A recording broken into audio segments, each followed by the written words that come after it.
Si DJI, naglabas ng mga ganitong mounting. Pero kasi itong si DJI, pakita ko sa inyo meron siyang mount na ganito. Yung magnet mount niya na naglalak pa rin. So every time, lalagay ka ng action cam mo. Eto na, ididikit mo na lang siya dito. Kumikita ba sa Facebook? Malaki ba yung kinikita sa Facebook?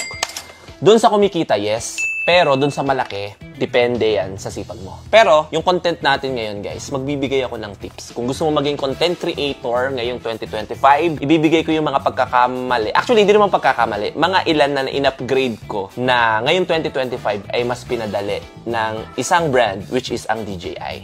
Magbibigay ako, lalong-lalo na sa mga mahilig ngayon. Trending na trending ang motovlog. Okay?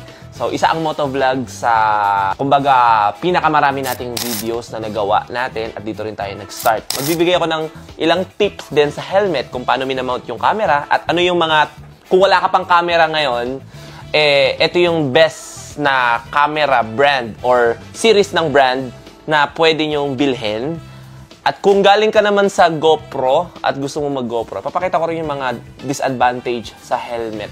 Lalong-lalo na kapag nagra-ride kayo, ano ba yung mga, kumbaga, kaming mga nagmo-motovlog, ano ba yung mga struggle namin. Okay? So, ngayon, ipapakita ko sa inyo, guys. Meron tayo dito mga iba't ibang camera. Meron tayong mga 360, which is nagki-creative shots. Ayan, mga X4. Kasi normally dito ay binili natin. Meron din, siguro mga 80% dito binili natin. Yung iba kasi sponsored. Like this one, yung ating mic mini. Ayan. Yung mic, pagdating sa mic, may cord na mic, cordless na mic, parang yung mga wireless ngayon, ang gaganda na. Like, itong gamit namin ngayon, itong Holy Land, so, in-sponsor din sa amin to. So, pinapakita natin yung mga possible nyo na mabili. Ngayon, sa market.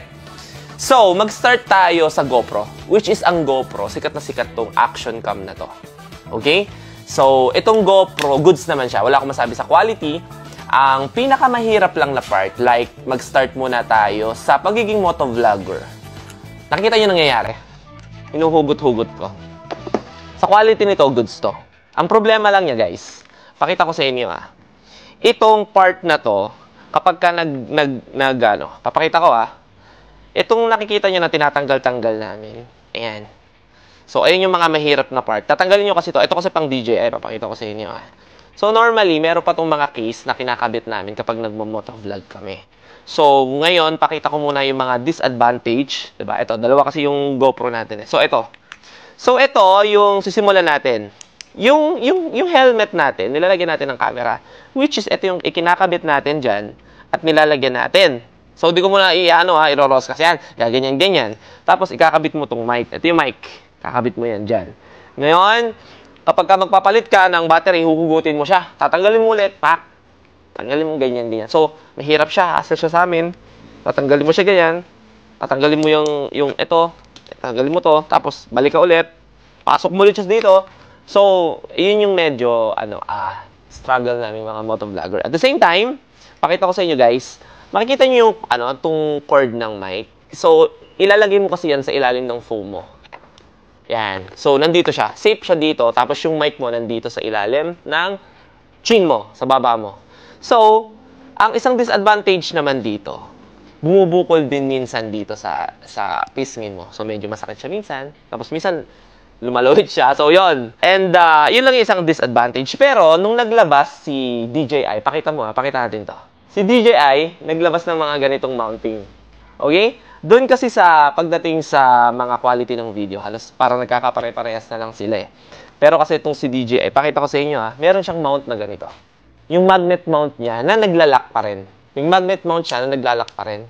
Yan. So, pipindutin nyo lang siya, matatanggal na siya. So, Jay, anong advantage yan? Ito yung advantage. Once mo na lang siya, pakita ko sa inyo once mo na lang siya i-mount dito. Kapag na-mount mo na siya dyan, yan. So, mount na siya itong magnet na to.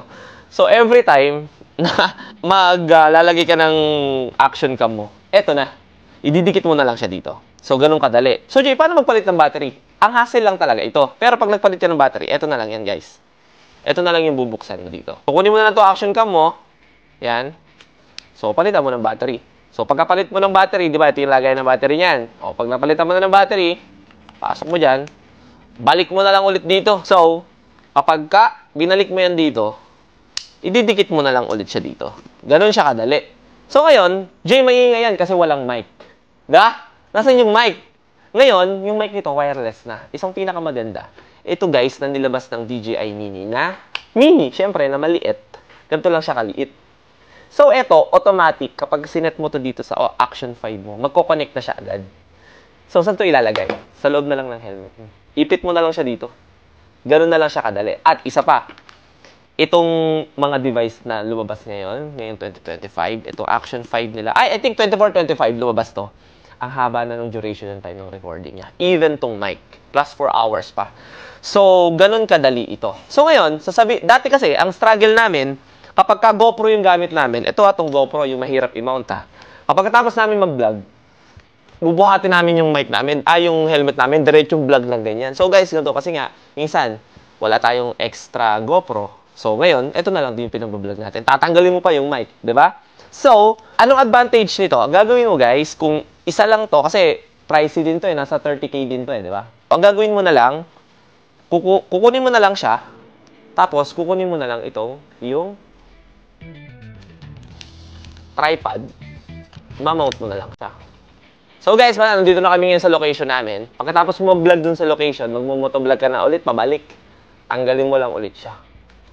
Balik mo na lang ulit siya dito. So, ayun ang isang advantage ng DJI ngayong 2025. Kaya, kung ako sa inyo, mag-upgrade na kayo ng camera nyo. Yung mga dati pa. So, napakadali. Ito na lang. Diba? Ma-mount mo na lang dito sa chin mo. So, yun, yung isang advantage nito. Pagdating naman sa creative shot, kung nakakakita kayo guys sa akin ng mga creative shot, yung mga ginagawa namin na malalayo yung shot, nakamotor, nasa likod yung camera, umiikot yung mga view. So, dito naman makakatulong ito guys. Itong ating mga 360 camera. Tulad nito, ito yung X4 namin na Insta360 X4. So, parang wala pong nilalabas na X5. Ito yung latest X4. So, for me, kung lifestyle vlog ka, pinaka-the best itong Action or 360. Sa akin itong 360. Kung lifestyle vlog ka. Kasi ito nagagawa na niya. Kasi may single lens din to. Pwede siya mag-single lens. Pwede rin siyang like gusto mo mag-travel. Angat-angat mo lang to, pipiliin mo na lang kung 360 o ganito. Taka na ako makaraming features nito, guys. So, ayun lang. And pagdating naman kasi sa pagpili ng camera, depende pa rin talaga sa preference nyo kung anong gusto nyo. Sa akin kasi kapag sobrang tagal na nung content creator, marami talaga silang pinagdadaanan. Itong mga to kasi, yung ibang tips dito, natutunan ko rin talaga sa mga datihan na nagmo-motovlog. Ayan, sila J-Mac, tinuro nila sa akin to mga may wired na to. Ayan. Ito na yung mga the best kasi Purple Panda tong gamit natin. Yun yung mga malilinaw na na mic na. Pero ngayon, dahil lumabas tong mga DJI Mini na to na mic, grabe. Sobrang dali na nung pagmo-motovlog namin. Mina-mount na lang namin siya. Mount ka na lang ng mount. So, yung mga mount naman sa motor, madagdag ko lang. Ito yung mga hassle din minsan kapag ima-mount natin. Ganyan. So, kapag meron na kayong mga demagnet na lang, so lipat ka na lang ng lipat. Same nito. Dilipat mo na lang yung action cam sa harap. 'Di ba? So, tingin ko kapag magi-start ka mag-vlog, at least dalawa. Isang creative na camera, tsaka isang action para anytime mabubunot mo siya. So ngayon, syempre para makita nyo rin, papakita ko yung quality ng kasi ito kapag binuksan natin, guys, automatic nagko-connect na siya sa mic. So ngayon, halimbawa motovlog, adventure, yan. Papakita ko sa inyo yung quality ng audio. So i-mount na natin siya dito sa loob. At isa pa pala, may add ko lang, pwede nyo itong i-portrait. Di ba dati, nabili pa tayo ng mga extension? Ito, portrait mo na lang siya. Pwede na yung portrait. Di ba? O, yan, portrait na yung kuha niya. So, ngayon, pansamantala, nilagay lang muna natin dito sa ilalim ng baba natin. At, makikita nyo, pumapalo na rin. Ayan. Makikita nyo yung napalo. Check, check, check. Ayan, pumapalo na siya. Ibig sabihin, connected na siya. Ngayon, tatry naman natin yung kanyang audio. So, recording natin. Okay. So, ngayon, eto na. Check. Check, check, check, check. Mic check. 1, 2, 3. Hello, hello. Check, check. So, ayun, nag-motovlog tayo ngayon, guys. Ipapakita natin yung store natin. Oh, so, guys, yun na yun. So, ganito kalinaw yung mic na DJI Mini. Approve. So, syempre, tatry din naman natin sa tripod. Gusto mo maging legit na content creator. Ilalagay mo naman dito sa tripod mo yan. So, gagawin mo, itong mic, lalagay mo siya dito. Okay? Ngayon, recording. Ito na yan. So, yun nga po, ano? What's up sa inyo, mga paa? So, yan. ito na yan guys, yung ating recording. So, ito ay pa-landscape. Okay. So, yan. Ito na yung magiging, kumbaga, daily vlog nyo. Ayan. Approved. So, sa nagtatanong naman kung gaano kalayo yung kaya nitong mic na to, lumabas tayo. Halimbawa, gusto nyo mag-prank ng scripted. Ganito kalayo. Check, check, check. Check. Check. Check. Guys, ganito to kalayo ha. Hindi ako nagbibiro. Check, check. Check, check, check, check. Pak, pak, pak. Check, check. Ano, guys. Ganito kalayo. Okay? Ayos ba? Ang init. At alam ko, may mas malalayo pa to, guys. Kaya, kung gusto mo magsimulang maging content creator, simulan mo na ngayon. So yun, kung gusto mo maging content creator ngayon 2025, gumamit ka ng iPhone. Hindi, joke lang. Kung ako sa inyo, mag-start na kayo mag-vlog ngayon. Itong mga camera na to, may kanya-kanyang lakas yan. Gumamit lang kayo na tingin nyo ay magagamit nyo. Okay? So, ayun lang. And sa mga bagong content creator, tuloy lang. Gawa lang tayo ng gawa ng video. Mabuhay kayo. Ay, yung kita pala, no? Kita. Yung kita sa face. Next na natin yung pag-usapan. Depende yan sa sipag, eh.